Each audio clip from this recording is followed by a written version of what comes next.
kaisipan, Panginoon, upang marinig, Panginoon, ang iyong salita. Panginoon, ito yung magpunga sa amin, lugarin namin, maranasan namin ito, Panginoon, ang hindi, Lord God, sa aming buhay. Sapagkat mas nice namin, Panginoon, na Lord God, tumulong, Lord God, sa iyong presensya, ikaw, Panginoon, ang aming maranasan. Ikaw yung bagong marinig, Panginoon, kami na upuhaw sa iyo, Panginoon. Yes, Lord. Kaya dalangin namin, Panginoon, na pagpulang yung iparanas ang iyong kabutihan, ang iyong habag, ang iyong awa, ang iyong pagpapala, Panginoon, sa bawat isa sa amin. Gamitin mo ang aming tenga, upang marinig namin, Panginoon, ang iyong sinasabi sa bawat isa sa amin. May pwede kaibigan, sandalan, at pag-asa ng bawat isa sa amin, sapagkat ikaw ang aming buhok sa lugar na ito, sa buhay namin, Panginoon. Salamat, Panginoon Jesus. Pinataas ka po namin sa pangalan ni Jesus. Amen. Praise God. So sabi dito mga kapatid, ang title ng ating pag-uusapan ngayon is about when God came. So kapag ang Diyos daw ay sabi niya, when God came or taming. Ano ba ibig sabihin ng taming? Ang sabi diyan, taming is a process of reducing. Sabi diyan, an animal's to a natural instinct. Sabi diyan, to fear or attack human. Sabi diyan, making it, sabi diyan, tolerant, gentle, or obedient. So sabi daw, yung daw taming, yan daw yung ginagamit ko sa mga hayop karaniwan, no? Na itinitame yung kanilang instinct, yung wild instinct na sila lumatang, bigla na lang silang manggat, bigla na lang silang sabi niyang mawala. So that is taming. Ibig sabihin, kinokontrol. Tama? Kinokontrol o merong iniaalis doon sa hindi dapat doon. Sabi diyan, sa tao naman, sabi diyan, when it comes to people, behavior, sabi diyan, subduing, restraining, or controlling expressions, emotions, or unruly behaviors.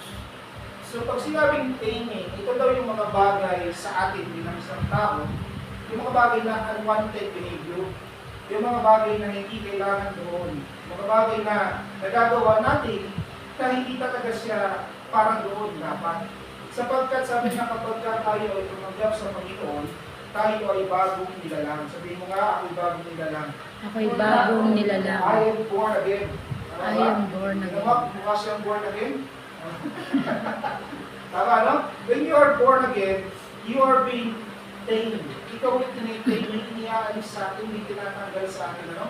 Yung mga unwanted behavior na yan, maaaring character, maaaring emotions, maaaring physical, tama? Maaaring doon sa ating sabi ng pag-ugali. At yan ang tinatanggal ng Diyos. Nang sa gayon, manatili yung nais ng Diyos sa atin sapagkat sabi nga, kapag tumanggap ka, you are, sabi niya, ikaw ay bagong nilalang. Kapag kayo na kay Kristo, dapat ang nakikita sa atin ay ang buhay ng Panginoon sa Kristo. At aminin naman natin at sa hindi, marami talaga mga Kristiyano na ngayon na kahit na nandun tayo sa proseso na tayo umati ng church, nakikinig tayo ng salita ng Panginoon, nag-pray tayo, may mga ugali pa rin tayo kung hindi natatanggal sa atin. Tama ba? Meron tayong mga pag-ugali na talagang gusto natin makalisin, doon na bakit ba hindi natatanggal yung mga ganong klase ng ugali? Bakit ba tayo pinintay ng Panginoon? Bakit pa meron gustong alisin ng Diyos sa atin? Sapagkat ang nais ng Diyos ay manatili yung Kanya. Na siya lamang yung nasa sentro, na siya lamang yung makita sa ating buwan. Palagay mo ba kapatid, example lang, halimbawa lang, marami kasi ngayon they are claiming to be Christians, but it's just only a words. Pag sinabing just only a words, salita lang yun. Pero sabi nga pa rin, i-check pa rin na yung buhay natin bilang isang mananampalataya, bilang isang Kristiyano. At dito nagkakaroon ng pagkakaiba. Bilang isang mananampalataya at bilang isang nagpapanggap lang na nananampalataya. Tama ba? Kung sinabi diyan, ang pag-ibig ng Panginoon at ang bunga ng banal na Espiritu ay pag-ibig, tama? Ang bunga ng banal na Espiritu ay kahinahunan, kapayapaan, tama? Kindness, goodness, yan ang sinabi ng bunga ng banal na Espiritu. At dapat magbunga sa atin yun. Tama ba? Sabihin mo sa atin, namumunga ka dapat. Namumunga ka dapat. At ito po ang talata ang binibigay sa atin ngayon. James chapter 3 verse 7 and 8. Basahin natin. James chapter 3 verse 7 and 8. Yan.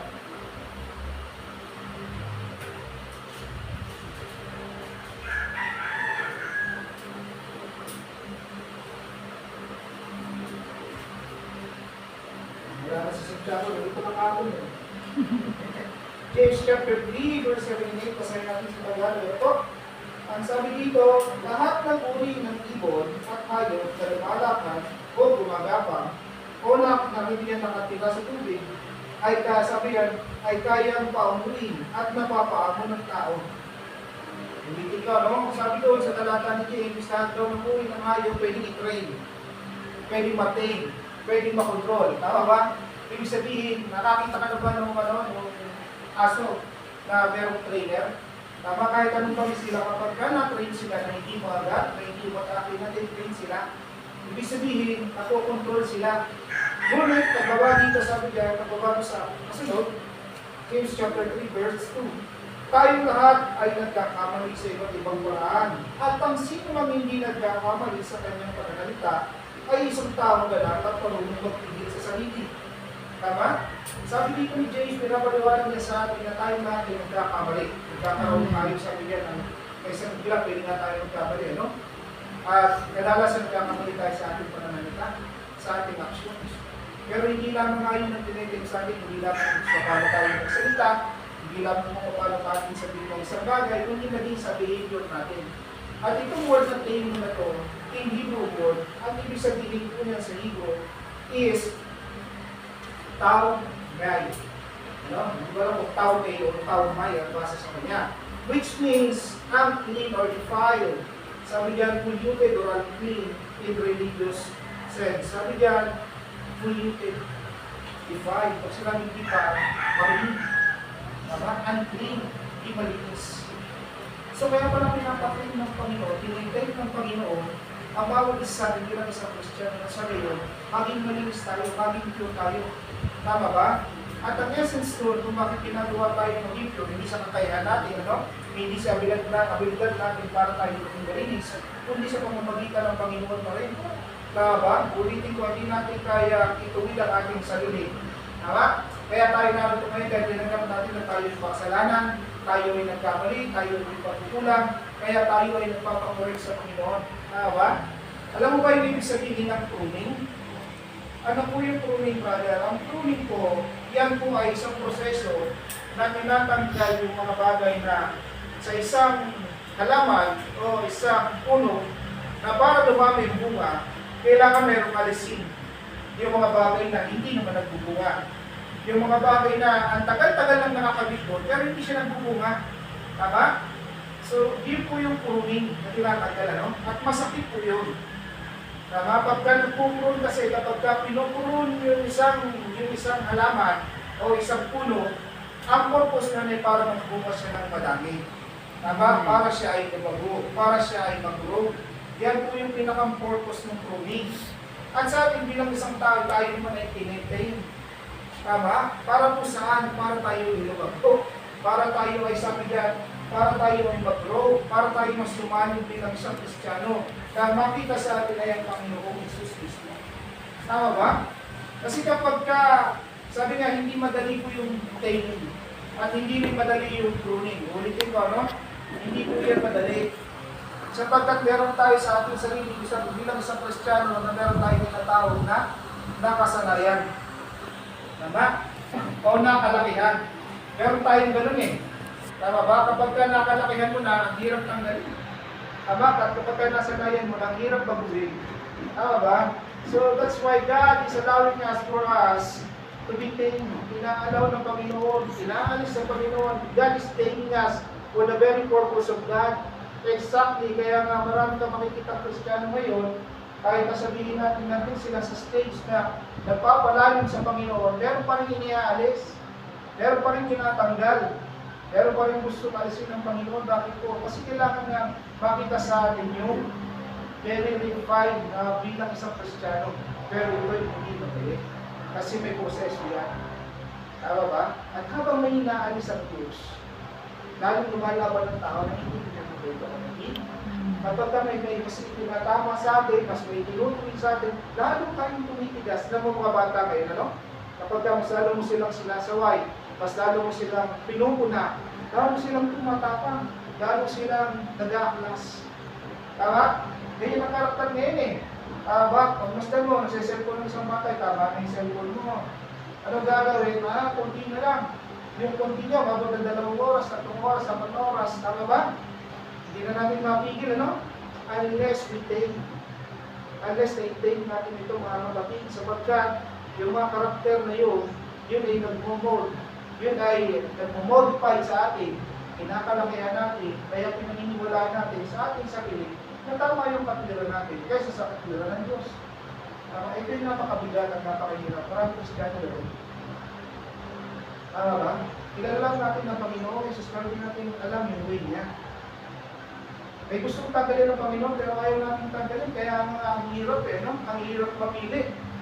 Tama? Pag sino mo ito kapatid, ang hirap mamili bilang isang Kristiyano. Sapagkat may iniaalis ang Diyos, ayaw natin. Kaya nga ngayon, marami pa rin hindi nakakapag-church. Kasi bakit? Wala eh. Hindi matain. Ayaw magpating. Ayaw ipatanggal. Ayaw i-heal. Tama? Ayaw ma-develop. Ayaw mag-grow. Alam mo ba yung purpose mo bilang isang Kristiyano kung bakit yan nandito ngayon? For you to be a disciple. Tama? Hindi ka lang basta church member ka. Kung sa araw, ganun pinag-usapan natin, you are a vessel of blessing. Tama ba? A vessel of blessing. Kapag ka ikaw ay vessel of blessing, ibig sabihin, blessed ka. Pinagpala ka na. Tama? Natanggap mo na yung pagpapala, natanggap mo na yung biyaya. Kaya na marami sa ating mga Kristiyano, yun lang yung gusto. Pero ayaw mag-train, ayaw magpa-train sa Panginoon. Kaya ano nangyayari? Ongoing, pupunta sa church, hindi po sa church. Ate, hindi ate. Pag-pray, hindi mag-pray. Lalago, hindi lalago. Tama?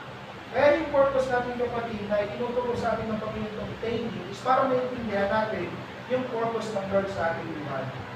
Kung gusto mong maging ganap yung pagpapala ng Panginoon sa iyo, magpatayin tayo sa Panginoon. Sabihin mo nga, magpaturo tayo sa Panginoon. Magpaturo tayo sa Panginoon. Magpatama tayo sa ating Diyos. Magpatama tayo sa ating Huwag mo Diyos. patamaan yung kapitbahay mo, yung kaibigan mo. Diba ba? Kaya kung mag-anak ko, ang patamaan mo ay sarili mo, parang, alam mo ba, nararanasan mo pa minsan na kapag ka ikaw ay may nagawang isang pagkakamali, diba? Madalas mong nararanasan mo. Kapag kami nagawa ko isang pagkakamali, walang isang minuto masasabi ang Panginoon. Mali po yung amin. Tama? Narinig mo ang Panginoon, mali yung hindi tama. Bakit po? Kasi may tinitin mo ang Panginoon, may dinukort yung karakter ng Panginoon sa atin. Alam mo, kapag kasi nakita ng mga tao yung karakter ng Diyos sa iyo, hindi na yan, kapag hindi na magtatanong, buwan naging ka pala? Hindi ka na nagaganon yan, at hindi ka rin yan titignan ng napailalim, kung hindi ka tanong, buwan naging pala siya. Kaya pag wala, ganun ang ugali niya. Tama? Kaya pala masayahin siya. Pero hindi ibig sabihin na ikaw tinayin na ibig sabihin perfecto ka na. Alam, ulitin ko, ano? Hindi po tinayin pa, ibig sabihin perfect ka na. You are just going there. Papunta ka pala doon. Amen? Amen. Kasi kaya nga tayo tinitin ng Panginoon, hindi limos tayo ng Diyos. Inaalis ng Panginoon yung mga impurities. Inaalis ng Panginoon yung mga ayaw niya sa atin. At kapag ka inalis ng Diyos, yung tanda mo ito kapatid, may bagong ipapalit sa iyo. Amen. Kaya tinawag kang bago. Okay? Kaya tinatawag kang bago. Naiintindihan mo ba ito? Kaya tinatawag ng Diyos sa born again, kaya tinatawag ng Diyos na bago. Kasi nga, dapat bago ka. Amen. Amen? Hindi kasi pwedeng nasa table ka ng Panginoon, sin ka, nasa table ka rin ng demonyo. Hindi pwede. Tama? Maraming Kristiyano na claim lang na gano'n, born again ko, kilala ko ang Diyos. Pero in a way, hindi gumagawa ng tama. Hindi naman sila kumikilos ng ayon sa gusto mangyari ng Panginoon. Tama? Hindi rin nila halos pinakikita yung sinasabi ng Diyos. Tama ba? Kaya sa panahon natin mga kapatid ngayon, dapat natin maintindihan, when God tell you, ibig sabihin, may purpose ka. May halaga ka. Tama? Amen. At yung purpose na yun, kailangan mapangyari sa iyo. Tama ba? Kanina habang nakikinig ako nung isang teaching ng isang pastor, no? Ang dami niyang pinapaliwanag, ang dami niyang ang dami niyang ini-explain na doon pala magpuli na yan yung mga bagay yun. Sabi nga, kahit na matagal ka ng Kristyano, may mga bagay talaga hindi ka pa rin naiintindihan. Kahit na matagal ka na nagbabasa ng Biblia, minsan, pag nakarinig ka ng isang bagay na yun, ganun pala yun. Tama? Narinig mo isang bagay, ganun pala yung sinabi ng Diyos. Tama? Kasi bakit? Kasi nga sabi ng Panginoon sa atin, mga kapatid, pray tayo ng Panginoon, for God's ways is higher than our ways. For God's thoughts is higher than our thoughts. Mas mataas ang Diyos kaysa sa atin. Mas mataas ang pag-iisip ng Panginoon kaysa sa atin. Kaya nga kailangan natin pigilan, i-check yung ating sarili palagi. Tama? Kailangan mo i-check palagi. Kaya kapag ka ikaw ay yung talagang galit na galit na, may masasabi ka ng konti, pigilan mo yung sarili mo kapatid. Kapag sinabi ng Panginoon, kailangan mo pati. Yung kahit tigil ka na, gusto mo na sumagot, tumahimik ka lang. Tama? Ano ang sumisira sa isang Kristiyano para mas matuto, para mas matain, lalo na pagdating sa salita? Number 1, gossip. Sabihin mo sa tingin mo, gossip. Gossip. Hindi si Joseph, ha? Gossip. Ano ba yung gossip? Ano ba yung sinasabing gossip na yan? Ito yung mga bagay na pinag-uusapan Jesus. ng sekreto o laban sa isang tao o hindi man laban sa isang tao, basta napag-usapan ng sekreto na hindi niya alam. That is gossip. Alam mo ba ang gossip sa Biblia? It's a form of witchcraft. Kaya tandaan mo ito, every time you gossip, hindi mo yung sarili mo ito. Kahit anong malaman mo sa iyong kapitbahay, sa iyong kamag-anak, may nagawa mong maganda, mabuti sa iyo, hindi mo nagawa mabuti o maganda, hindi lang. Tama? Ito yung isang itinuro sa akin sa pastor. Every time you face trouble, every time you face circumstances, every time you face distractions, persecutions, you better silence yourself and pray to God. Mas alamin mo sa Panginoon, sa Diyos ka magsumbong. Tama? Sa Diyos mo ipaalam. Tandaan mo ito kapatid, yung problema mo sinabi mo sa kaibigan mo, yung problema mo sinabi mo doon sa kamag-anak mo, naalala mo minsan, marinig mo minsan, napag-usapan ka, hindi mo pa alam. Tama? Bakit? Pinento mo na eh. Lalo na magkaroon dyan, yung bahay pa naman natin pilit-pilit, ano? Eh, nag-aaway kayo. Kasi ano daw, may babae. Hindi mo alam, pinagalitin na yung tinapot, ano? So, ganun yung form ng gossip, ano? Napag-uusapan ka, kahit naman hindi mo gusto, o gustuhin mo man, mag-uusapan ka. So, ganyan yung nangyayari when they gossip. Kadalasan, mas madalas yan sa ating Kristiyano. Tama? Yan yung tinatawag nila sa form ngayon o word ngayon ng marites. Yan yung word ngayon na tinatawag natin. Experiment lang natin yung word. Ginawa lang, pinaganda lang na si Marites, asawa na rigor. Tama ba? Pinaganda lang, ano, pero yung pa rin nalabas, pinag-usapan pa rin. So bakit po sumisira yan bilang isa sa ating mga Kristiyano? Kasi nawawala yung ating control, nawawala yung checking natin sa ating sarili. Sabi nga ni James, ano, parang ang isang tao na parang sa salamin, tinignan mo ang iyong sarili at pagkatapos pag-alis mo, libot mo na, hindi yung itsura. Kasi namin ni James yun. Kaya napakaganda nitong pinag-uusapan natin mga kapatid because it is timely to us na mas matin tayo sa Panginoon. Iba yung training, iba yung taming. Iba yung testing, iba yung taming. Yung testing ng test sa'yo, yung tinitame sa'yo, nasa iyo na. Ulitin ko, yung test ka sa mga bagay, o susubukot ka sa mga bagay na possible. Lalabas yung bagay na magte-test sa karakter mo, sa physical mo, sa spiritual mo. Pero yung timing, ito ay nakapaloob na sa iyo. Ito yung mga nakatakayan mo, ito yung mga nakasanayan mo, ito yung mga naging habit mo. Ulitin ko yun yung timing. Yung tinatanggal ng Panginoon sa atin. Yung behavior, yung character, yung emotion, tama, physical, mental, spiritual, nandiyan yun. And also sa ating salita. Mas napaka-importante. Makikita mo sa Kristiyano, hindi naman ito bilang pagiging hipokrito. Yung iba kasi ganun ang tawag nila, no? Kapag daw ikaw ay, no? Di ba nagpumura ka dati? Mura ka na ngayon. Hipokrito ka, dati ganyan ka naman eh. Tawa? Pero hindi nila alam, kaya ka nagpipigil ang sarili because you want to be tamed by God. Nangitame ka ng Panginoon kasi hindi gusto marisin sa iyo ang Diyos. Amen? Kaya tandaan mo kapatid, alsin natin, alsin natin yung salitang gossip. I-ex na natin ngayon niya sa ating sarili. Hindi ka na Martes ngayon. Huwebes ka na. Tama? Sa pangalawa, ano po yung pangalawa is rebellion. Ano ba yung rebellion? Ano po yung rebellion, kapatid? Ang rebellion is being unsubmissive or being disobedient to the Word of God. It is also a form of witchcraft. Yung sinatawag natin, rebellion. Nagre-rebelde. Kadalasan yan yung nangyayari na sumisira rin yan sa inyo. Para ma-check mo yung ikaw ba yung okay pa. Kaya marami pagka tinanong ka, no, kahit nga hindi nag-church eh, pag tinanong mo na matagal lang mo, naging kamusta ka na? Okay lang ako, close pa kami ng Panginoon, ha? Tawa? Ang tagal mo na 3 taon ka na din sa church, so tinanong ka ni Pastor, kamusta ka na? Okay lang ako, Pastor, close pa kami ng Panginoon, ha? Paano nangyari yun? Anong sense nun? Tawa? So, ibig sabihin kapatid, minsan may mga bagay tayo nagagawa na it is rebellious to God. Tama? Hindi tayo nagsasubmit sa Panginoon. Minsan nga, hindi natin kaya isubmit yung ating oras. Hindi natin kaya isubmit yung ating panalangin. Hindi natin kaya isubmit yung ating sarili mismo sa ating Panginoon. Kaya kapag may struggle, pag may problema, doon lang natin naaalala ang Diyos eh. Tama ba? Pero alam mo yung pinakamaganda kapatid, dahil naroon yung tingin ng Panginoon sa ngayon, yung salita ng Panginoon sa ngayon, pag-asa kapatid, mababago at babaguhin tayo ng Diyos. Amen. Kaya dapat maalis yun, yung word sa atin na being rebellious, being unsubmissive, being disobedient, magiging laban, yun eh. Pag sinabi natin laban, hindi ka nagsasubmit. Sa mga bata, kasi ngayon, tinuturo ito ng Panginoon sa atin sa mga kabataan. Ngayon, they are unsubmissive. Kasi pag may naisip silang gawin na gusto nilang gawin, ginagawa talaga nila, even though hindi nila alam yung consequences.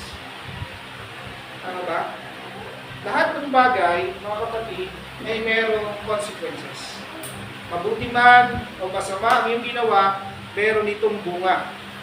At ang bunga niyan ay aanihin natin dahil ikaw ang gumawa.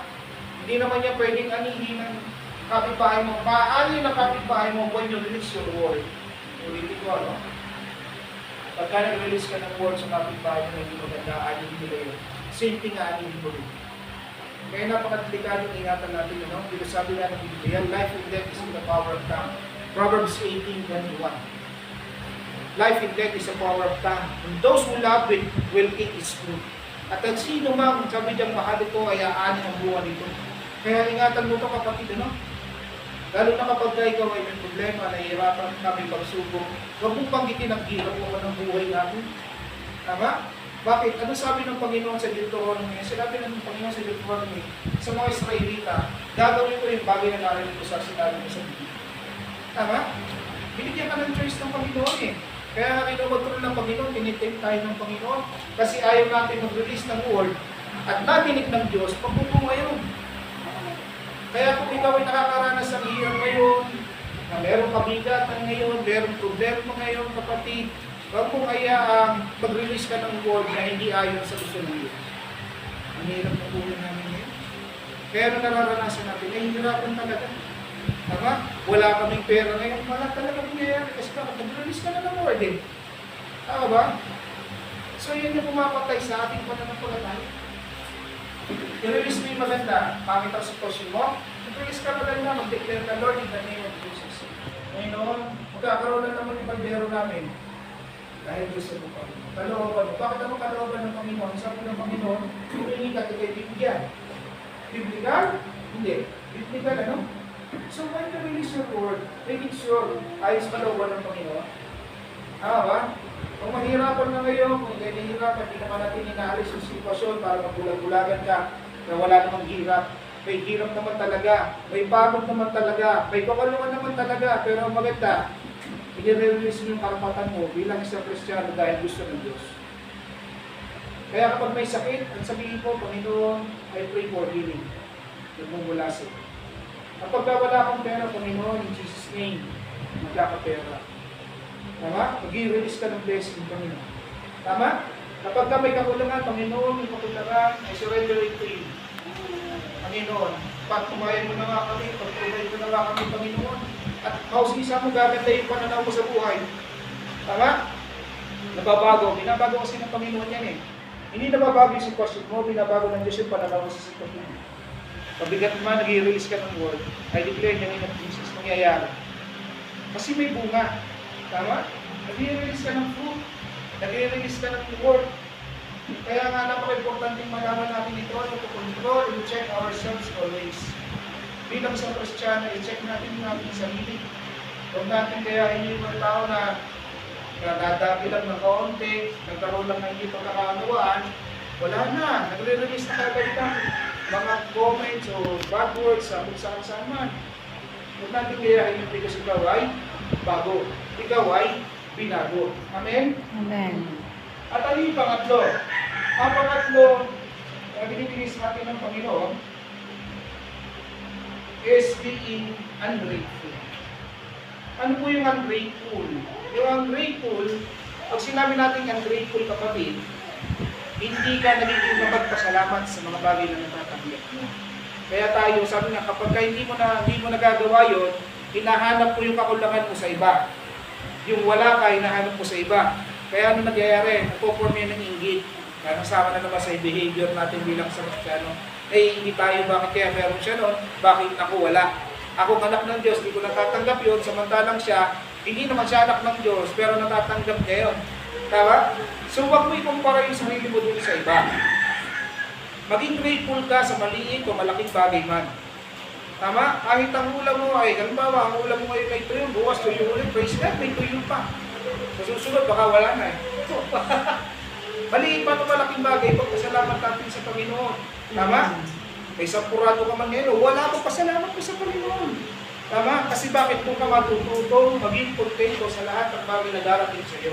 At kapag ka nakakontento ka sa isang bagay, hindi ka naghahanap ng mas malaki roon. Tama? Ulitin ko, hindi masamang mangarap. Hindi masamang sabi niya na matupad yung ating mga pangarap. Pero dapat natututuloy tayo na kontento sa kung anong meron tayo ngayon. Okay? Kaya bilang isang Kristiyano mga kapatid, maging kontento tayo. Maging content ka. Tama? Hindi content creator. Kundi maging kontento ka sa buhay na ginagalawan mo ngayon. Kaya nga ito palagi tinatandaan ko, no? Maaaring ganyan man yung ating sitwasyon ngayon, pero hindi naman mananatiling ganyan palagi. Tama? Kita mo, dumarating yung pagsubok natin, minsan marami, minsan kaunti. Minsan nandiyan, minsan naman wala. Tama ba? Pero hindi ka, sabi niya, nawawala ng pag-asa sapagkat alam mo ang Diyos ang nasa likuran mo, nasa harapan mo, nasa tagiliran mo. Amen? Amen. Lagi ng Diyos ang magiging pag-asa natin mga kapatid. Kaya huwag natin hayaan na kainin tayo ng sistema na ayaw ng Diyos sa atin. Kaya tandaan mo, kapag ka tinitayin tayo ng Panginoon, magpatayin ka. Huwag ka magwala. Tama? Huwag kang umaklas. Huwag mong alasin yung sarili mo doon sa bintahe na gusto mangyari ng Diyos sa iyo. Kasi yung purpose ng Panginoon, kailangan maganap sa iyo. Kailangan mangyari sa iyo. That's why you are a disciple of God. Dinidisipulo ka ng Panginoon. Tama? Sa bagay, ang mga disipulo naman, ganyan din naman dati. Tama? Makatwiran. Ano pa? Asawahi. Ganyan naman mga disipulo dati. Pero alam kung bakit sila natrain ng gusto? Inalaw kasi nila ang Panginoon na sila ay mas mating. Ay tanggalin sa kanila. Si Peter, ano nangyari ni Peter? Naging apostol bilang isang mangingisda. Naging apostol. Si Pablo dati, na sabi dyan, siya ay nagpe-persecute sa mga Kristiyano noon, ngayon naging gusto. Tama ba? Kaya wag mong pansinin yung sitwasyon na mayroon ka sa ngayon. Ang pansinin mo kung anong gagawin ng Diyos sa buhay. Magpaturo tayo sa Panginoon, magpatama tayo sa Diyos, magpakorek tayo sa Kanya. Nasa gayon, matanggap natin yung higit na gusto ng Panginoon sa atin. Alam mo yung higit na gusto ng Panginoon sa atin? Ito yung tinatawag na Christ likeness. Sabihin mo nga, Christ likeness. Awagis ng Panginoon, kaimahin ng Diyos. Tama? Brother, pastor, sister, may imahe ako ng Diyos sa bahay. Hindi yun. Tama? Kawangis ka ng Panginoon. Kaya pag pinakakakita sa iyo, nagliliwanag ka. Tama? Nababawi yung buhay ng ibang tao sa pamamagitan mo kasi blessing ka nga. Tama? Kasi bakit buhay yung salita ng Diyos sa iyo? Kasi kinurek ka ng Diyos. Hindi pwedeng nakakilala ka sa Diyos kung hindi ka naman nakorek. Kalokohan yun. Tama? Kaya buhay natin bilang sa Kristiyano ay patuloy na lumalago at palalagoy pa ng Diyos kasi napapatama tayo sa ating Panginoon. Huwag natin kaya madala tayo ng mga bagay na maaaring makapagpalugod sa atin bilang paglayo sa Diyos. Napakabuti ng Diyos sa ating tandaan. Mabuti ang Panginoon kasi tinuturuan niya tayo. Mabuti ang Diyos kasi hindi naman niya tayo pinabayaan. Madalas tayo lang yung natukulang. Amen? At sa kabila ng pagkukulang natin, natanggap pa rin tayo ng Diyos.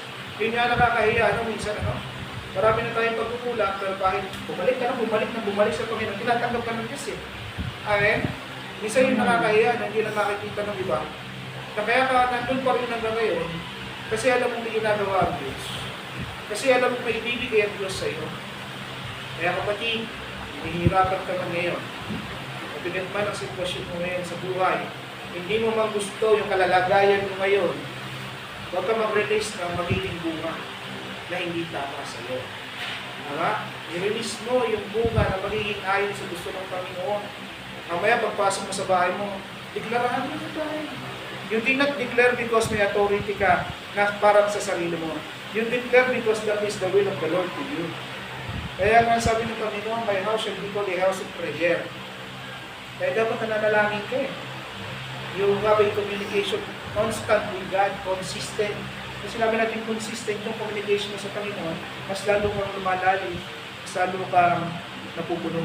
Ang tanong lang kasi diyan kapatid, ano yung mga bagay na pwede pumuno at tumagaw ang atensyon mo sa Diyos? Saan ka ba napupuno? Madalasan kasi, most of Christian people today, 70% nasa social media. And the less of 30%, dito talaga yung nag-deep in sa presensya ng Panginoon. Tama? Wala namang masama ng social media. Lagyan mo lang ng boundaries yung sarili mo. Okay lang yan kung ang pinapaloob mo more on sa salita ng Panginoon. Kung ang pinapakinggan natin, salita ng Diyos, pupunuin ka niyan. Pero kapag ang pumupuno sa atin ay Korean novela, K-pop, teka muna. Tama ba? Hold lang ka muna. Tama ba? So kaya mga kapatid, napaka-importante yung magiging habit mo bilang isang Kristiyano. Kasi tinetend ka ng Panginoon pagka tinanggal sa'yo ng Diyos, huwag mo nang balikan. Dalawang klase lang ng hayop pag bumabalik sa dumi. Ano ang sinabi doon ni Peter? Ang aso na sumuka, binabalikan yung suka niya. At ang baboy na sinuman sa putik, bumabalik pa rin doon sa putik. So dalawang hayop lang yun. Tama ba? So kaya mga kapatid, unawain natin yung gusto ng Panginoon sa atin. Ano? Isang puso mo ito, ilagay mo lang sa puso. Mahal ka ng Diyos. Ulitin ko ha. Mahal ka ng Diyos, hindi niya mababay. At sa kabila ng meron tayong kalagayan ngayon, tama? Hindi naman mabuti kalagayan natin ngayon, tama ba? Pero mabubulihin ng Panginoon. Okay? Wala ka mong ngayon, kapatid. Handa magkakaroon ka sa pangalan ni Jesus. Amen. Kung excited ka lang natin magpusuri sa mga sa ating Diyos. Tatlong bagay ang kailangan mong maintindihan naman at dapat natin gawin. Number one, yung tatlong bagay na baliktad kanina, baliktad rin naman natin ngayon. Ito yung gawin natin, ano? Don't gossip. Huwag ka mag-gossip. Instead of gossiping, control yourself. Take charge of yourself. Kapag ganaan ko na sa sitwasyon na gano'n, Kristiyano ako, born again ako, anak ako ng Diyos. Hindi madaling alalahanin yun ha, lalo na kapag ikaw ay tumilang galit ka na kung ano sinasabi sa iyo, di ba? Hindi madaling gawin yan, pero isipin mo palagi sinabi ng Panginoon. Oh, anak, hindi tama yan. Diba? So doon pa lang mapopose ka na. Mapopose ka na, para sa iyo, wala ka nang masabi na hindi tama. Pangalawa, ano yung pangalawa? Being obedient, being submissive. Mag-submit tayo sa Diyos. I-submit natin yung ating sarili sa Diyos. Maniwala ka sa Panginoon. Gawin mong pag-asa ng Diyos, gawin mong sandalan ng Panginoon. Kasi kapag kasi nasandalan mo at nagiging pag-asa mo ang Diyos, hindi ka nagkukulang. Tama? Lalo pang dumadami. Amen? At pangatlo, ano yun? Being grateful. Lagi ka maging grateful. Kahit anong sitwasyon man yan, mabigat man, sa trabaho man, sa pamilya man, sa sitwasyon mo man ngayon, maging grateful ka. Rather parang ang hirap naman maging masaya. Kapag ka marami kang problema. Totoo naman. Hindi ka naman makakamiti kapag ka puno ka ng problema. Tama ba? Kapag ka nalalo na dyan yung mga bayari, ang hirap kumiti. Ano? Mabayar ng ilaw ng tubig ng kung ano-ano. Ang hirap kumiti. Pero dahil anak ka ng Diyos, hindi ka naman nagiging plastic, pero naniniwala ka at confident ka kaya ng Diyos yun. Amen? Sumasandal ka sa Panginoon, hindi ka yung pag-asa. Tama ba? At hindi naman nagkukulang ang Diyos eh. Amen. Sino dito makakapagsabi ka ng kulang sa iyo ang Diyos? Palagay ko, wala, ano? Na nagulang ang Diyos sa akin. Maraming pagkukulang ang Diyos sa akin. Wala naman siguro gano'n ano, na testimony mo, nagulang ang Panginoon sa akin. Tama ba? Ang magiging testimony palagi natin, sapat ang Panginoon sa akin. Sapat yung biyaya ng Panginoon. Di man malaki, hindi rin naman maliit. Sakto lang. Amen? Kasi baka mamaya, pag binigyan ka ng Panginoon ng higit, ay lalo ka nang hindi makita. Tama ba? So huwag ka magpapigil kapatid kung ka mas matrain ng Panginoon. Nandito ka ngayon because God is training us. This is your training ground. Dahil ikaw ay isang anak ng Diyos at isang mananampalataya, God is training you. Kaya mabalag ka kasi naririnig mo to, no? Ilang araw na kasi nilalagay ng Panginoon itong word of the word of training. The word of training. Ilang araw na nilalagay ng Diyos siya kasi may tinuturo siya sa akin na kailangan matanggal mismo sa akin. Kasi meron nga naman na kapag wala ka namang ginagawa, pinag-uusapan ka, tama ba? Hindi mo sila inaano ka nila. Ang hirap naman ng gano'n, ano? Parang gusto mo, banata mo kaya to. Pero dahil anak ka ng Diyos, naiintindihan mo, hindi kasi sila Kristiyano. Hindi kasi sila mananampalataya. Kaya ikaw yung nag-a-adjust. Amen? Mga kapatid, kahit nasabihin natin marami man ang against sa'yo, marami man ang hindi gusto yung ginagawa mo, dahil anak ka ng Diyos, mangyayari talaga yan. Ang Panginoong Jesus nga mismo nilibak pa nila. Tama? Sinuntok pa nila Tinuruan pa nila. Tama? Pero anong sabi ng Panginoon? Isang word lang ang sinabi ng Panginoon sa kanila. Ama, pantawarin mo sila sapagkat hindi nila alam ang kanilang ginagawa. Gaano kabuti ang puso ng Diyos. Baka kung tayo yun pag wala na tayo, tinuruan ako niyan Tama ba? Sinipa ako niyan. Tama ba? Pero dahil ang Diyos, ang Diyos natin. Gayahin natin ang Panginoon. Panginoon, patawarin mo sila sapagkat hindi nila alam ang kanilang ginagawa. Amen? Mabuti o hindi? Diba? That's why the fruit of the Holy Spirit has been given to us. Kindness, faithfulness, patience, endurance, tama? Forgiveness, love. Binigay ng Panginoon sa iyo yan. Ikaw na yung full package ngayon. Ngayon, ang tanong na lang dyan, lalakad ka ba doon? Magiging bunga ka ba nun? Makatanayan mo ba sa mundo na ikaw ay anak ng Diyos? Tama? That's why mga kapatid, napaka-importante na narinig natin yung salita ng Diyos. Pagpalalim natin sa Panginoon. Palalimin mo yung relasyon mo sa Diyos. Magpatrain tayo sa Panginoon. At ngayon nga po ito, inilita ko kayo. Ano man yung mga bagay na unwanted behaviors sa atin, mga bagay na hindi galing sa ating Panginoon, na ating nakasanayan, isubo mo sa Panginoon. Ilagay mo lang, Panginoon, eto ako nun. Tama? Alalahanan mo yung Panginoon, eto ako nun bago mo ako tinubos. At kung tubusin mo ako, Panginoon, eto na ako ngayon. Amen? Amen.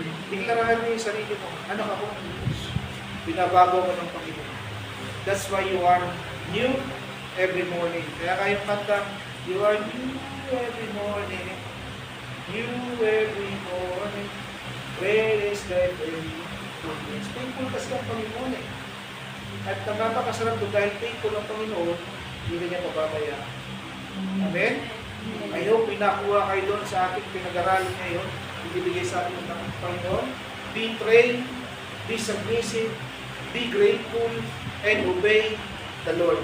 Praise God. Tayo natin sa kayo.